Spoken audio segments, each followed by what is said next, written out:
I'm joined now by 17-year veteran of the FBI in the Washington field office, John Sullivan. John, thank you so much for taking the time. Brian, thank you so much for having me. Now, importantly, you had just announced on Friday that you had left the FBI, that you resigned after, again, almost 2 decades of service there. Why was it important to leave the FBI just this past week? Yeah, it's was not something that the decision I made lightly, but I'm really worried about what I'm seeing happening inside of the FBI right now, and I feel like the American public need to understand that the decisions and cuts that are being made by Trump and Kash Patel are really making us less safe. Like you mentioned, almost 2 decades ago, nearly 17 years ago, I took an oath and I swore an oath to uphold the Constitution as well as protecting the American people. And the steps that Kash Patel and other leaders that are completely unqualified for their roles are taking over the last few months have really made the organization as a whole much more destabilized, where people are fearful for their own safety and security in their own positions and are making the organization, I would say, more difficult to protect the American people every day. What kind of response was there, for example, to the latest national security lapse was, of course, Signalgate. Right. Not only inviting a journalist into your war planning session, but doing it on an app that is not secured to be able to do this kind of stuff. And yet, despite the last decade of Republicans beating their chests over how using an unclassified server or using an unsecured server to discuss national security matters was the gravest threat that we ever faced in the history of this country. Now you've got even Pam Bondi basically announcing that there won't be any investigation, certainly no punishment for all of this happening. Yeah, the hypocrisy is really laughable when you think about just the history of our political environment and some of the accusations that have been levied in the past. I will say this, for the last 17 years, I have had access to classified information on a daily basis. And it's not just the information that you have, but it's the individuals that put themselves in harm's way to get that information. There are people in war zones and areas that are really not safe, but they put themselves in that position in order to make Americans more safe and get us that key information. When you use an unclassified or unsecure chat like Signal, you're kind of laughing at those individuals who have done all of that hard work. Also, when you talk about the specific war planning that was happening last week, you have individuals in the armed services whose families won't even mention where they're posted out of their own safety. But we have the highest ranking individuals in our intelligence community putting that stuff on a chat.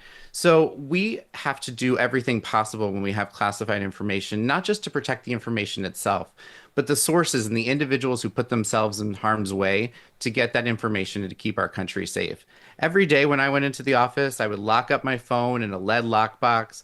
I would even take off my Apple Watch. We would do everything possible to ensure that there is just no way that that information could get in the hands of those who shouldn't have it. But what I think is really concerning is the FBI, for like a long held tradition and understanding, is that the FBI investigates whenever we have a classified leak of information.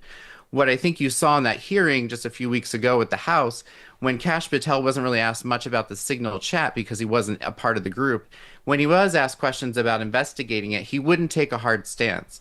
So Kash Patel and the FBI really need to do their job and uphold the integrity of this process and do the investigation. In those 17 years that I was with the Bureau, there were, of course, times that I saw that individuals could potentially mishandle information in an inadvertent, accidental way, Right. but that was always investigated and handled appropriately, and the appropriate disciplinary actions were always taken.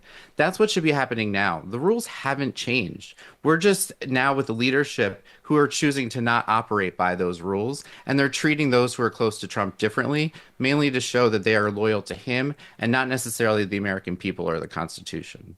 Even if this FBI did opt to investigate things that are happening, would you have faith, based on who the leadership is, that those investigations would be conducted properly, that the outcome would be credible? The men and women at the FBI that I've had the opportunity and pleasure of working with over the last 17 years are hardworking men and women, analysts, agents, professional staff who come in every day dedicated to ensuring that they are following the rule of law and they are following the appropriate processes in place to protect the American people. What I think is important is to know that those individuals will always follow what is right. Whether leaders or not are supporting them or targeting them for that work, is a different story. So I had the opportunity, it was an honor and a privilege to really be able to work on the January 6 investigations. And I've seen now, ever since those investigations were completed and the administration changed, those individuals who worked on those cases have been asked to fill out surveys, identify how they were involved in the investigation, and many of them are really terrified about what the response will be as a result of those efforts and answering those questionnaires. They followed the rule of law, but right now they're being targeted by this current administration for doing their work and upholding the Constitution. So I have full faith in the organization, the men and women there every day to do that investigation accurately and completely, just like they have always done for the entire history of the FBI. Well, I want to dig into that a little bit because you've got folks who commit the cardinal sin of doing their job in a way that is honest and accurate and with integrity, who don't want to abide by what this administration is doing and leave, like you've decided to do after 17 years. Is there some concern that by virtue of you leaving, by virtue of you self-selecting out, that you will be replaced by somebody who isn't willing to have some adherence to the Constitution or to statute or to law, but rather just blind deference to Donald Trump? I think that when people leave the FBI, you don't really, the FBI is still with you in a lot of ways. My stepping away from the role that I had as a senior executive is not to leave the mission and the oath that I took behind, but it's to truly honor that oath and that mission in a new way, which is to let the American people know that the actions that are being taken right now by the Trump administration. I mean, let's just look at the economy, the tariffs, the challenges that we're seeing to 401ks. I don't know if you've looked at yours today, but mine is not looking so great. Oh no, I avoid. I actually just pretend like nothing exists right now, and Yeah, it's better exactly. that way. And so when you think about it, the president's being so flippant with the economy, which drives up prices for so many people around the country, and everyone's aware of that. The national security apparatus of this country is secretive for a reason, and it's to ensure that we can do the work and protect the American people. So if he's so flippant with the economy, you can imagine that the leaders that he's selected are being flippant with our safety and Right. security. So I know that the people at the FBI who are career officials, who are staying, who are going to be there to uphold the law and that oath from internal inside of the organization, they're going to be strong and they're going to do the work correctly. We're going to follow the facts and follow the law. As Chris Wray, a former director until this fall or right around the inauguration, he was Trump appointed. He is someone who always said we had to follow the law and follow the facts. And that is what the FBI has done. I think there's always an opportunity to your question that individuals could come in who are less adherent, but those are not going to be the rank and file, the men and women of the FBI who serve the country and to get to a senior position over the course of more than a decade. That could be someone like a political appointee, like a Kash Patel, and for the first time ever, the deputy director being appointed from outside with absolutely zero experience, and Dan Bongino. John, what was the reaction, for example, when Trump held his speech at the Department of Justice and basically used it to give a wink and a nudge about who he wants to be investigated? He named people like Norm Eisen and Mark Elias, both of whom I interview quite often on my show and who have been prolific in terms of their pushback against the worst excesses of this administration. It was clear what he was trying to do by going to the DOJ and basically spelling out a list of his enemies. How does that kind of thing land with rank and file prosecutors and investigators once they're not, face to face with the president of the United States? Yeah, it's a really good question. I think if you look historically, we've obviously had instances of presidents addressing the Department of Justice before in person. But I think to your point, the tone and the tenor and the words that were used during that address were particularly concerning. You have to remember the FBI in and of its at its basic line is apolitical. It's to find those facts and investigate that evidence and make a determination and to, hold that oath and upholding the Constitution really as a cornerstone of the organization.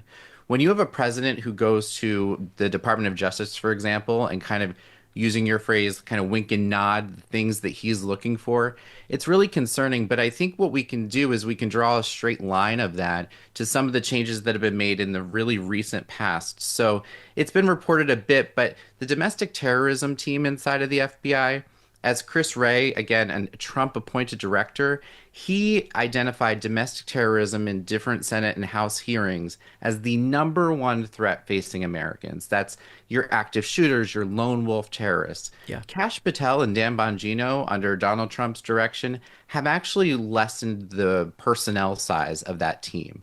And they moved it to other threats like cartels and things along the southern border, which I can tell you, as somebody who is a supervisor in our criminal division, we have always fully investigated.